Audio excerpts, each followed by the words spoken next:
I think I speak for all of us when I say that we all hate Ubisoft, but what is it that brought it to that point? Did they ever even make good games to begin with? Well, today we're here to answer all of those questions. Ubisoft was formed in 1986 by a team of 5 Guillermot brothers, and their first release was 1989's Zombie. It was initially released on the Amstrad CPC platform. For those of you saying, what is that? It is an 80s PC platform similar to the Commodore 64, which it was later ported to. And you are watching gameplay right now, and I think it speaks for itself.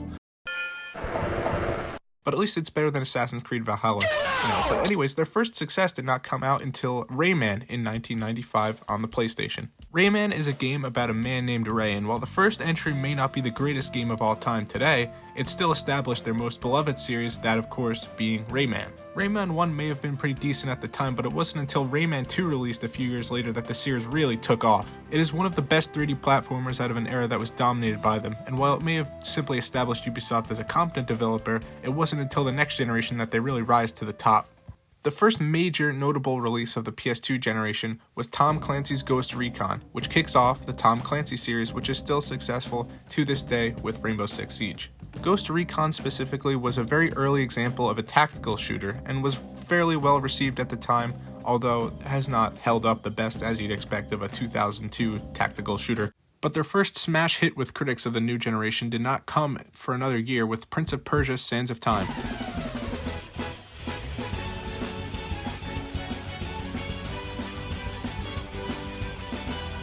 Prince of Persia: Sands of Time was their first landmark release to this date. It received acclaim across the board. It was innovative at the time with its time travel mechanics as well as its gameplay, which seamlessly combines all aspects of adventure games at the time, with platforming, puzzles, and combat always being in a perfect balance while also providing a compelling narrative. Players now would argue that it has not held up the best, although at the time it was Ubisoft's best work. Nowadays, most people would argue in favor of Beyond Good and Evil.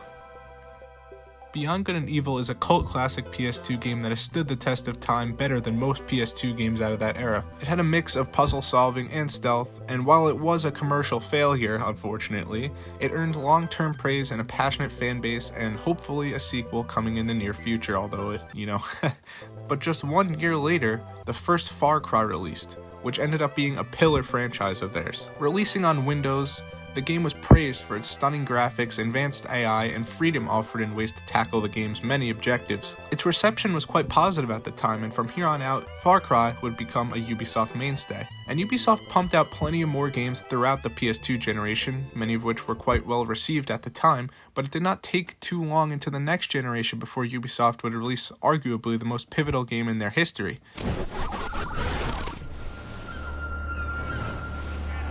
In 2007, the first Assassin's Creed was released for Xbox 360 and PS3, and despite what you may assume, reception to the first Assassin's Creed is quite poor. Isn't the best Assassin's Creed game ever made. The added PC content certainly helps. The game still has a few flaws. Assassin's Creed 1 is very bare bones. It has great ideas, but it fails to really capitalize on those ideas. And this game sucks. As I'm sure most of you can assume, the first Assassin's Creed ended up being a breakout success for them, and of course would become their most popular franchise ever. And the next major release was Far Cry 2, which was unfortunately a little bit disappointing for some fans of the first one. However, despite Far Cry 2 not being nearly as good as most people would expect it to be, it did sell extremely well, which I guess potentially planted the idea in Ubisoft's head that they don't really need to put out the most high quality games to garner sales. This, of course, would be their undoing later on.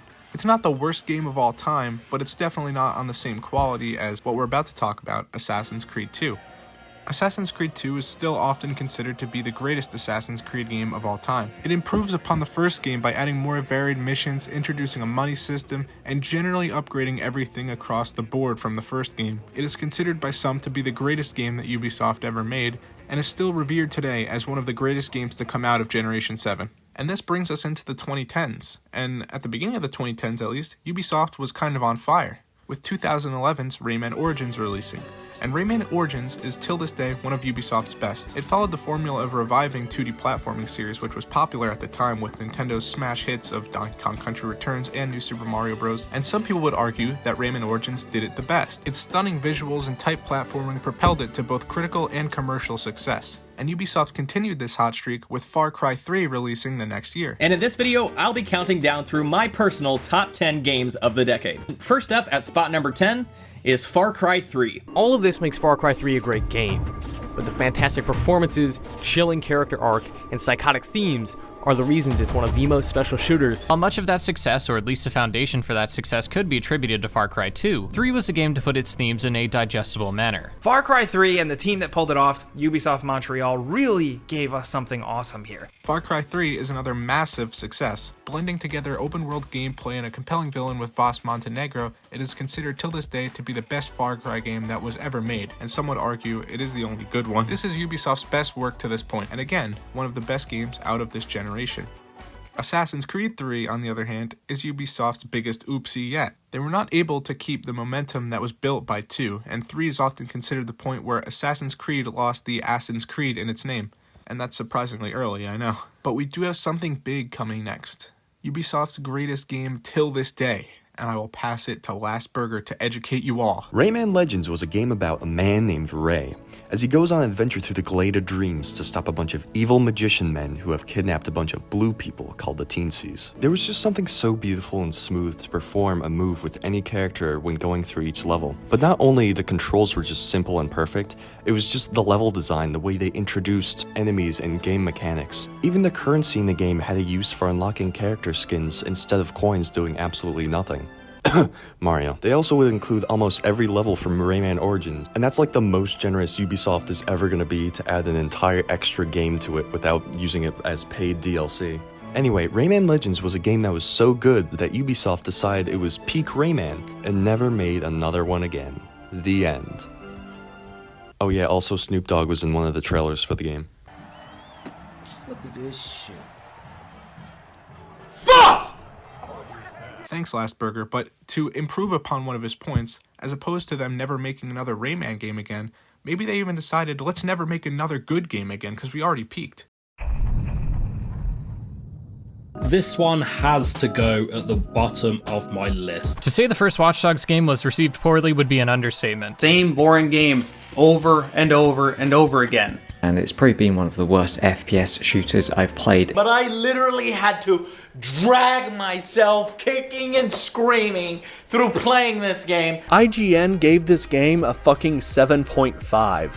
I could box up a turd and mail it to IGN with a $5 bill stapled to the box and they would give me a 9.5. It's one of my final X-Defiant videos here on the channel, unfortunately, because the game is being shut down.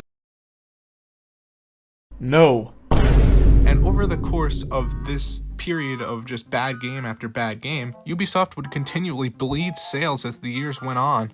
You look at Watch Dogs specifically, the original sold 4 million first week versus Legion's 1.9. And don't even get me started on Watch Dogs 2. When the 8th generation came to be, Ubisoft adopted their patent strategy of making open world games with little to no content to justify how big they are. With games like GTA 5 showing the limitless potential of open world games, Ubisoft decided to hop on the trend, and they kept doing it over and over and over and over again, and never ended up being successful with it. And eventually, people got tired of this. And because of how infamous this is, it has completely skewed the narrative online around Ubisoft to be completely negative to the point where no one, including myself, would ever trust them to buy a game for $70. And that brings us to the modern day right now. Will Assassin's Creed Shadows save Ubisoft?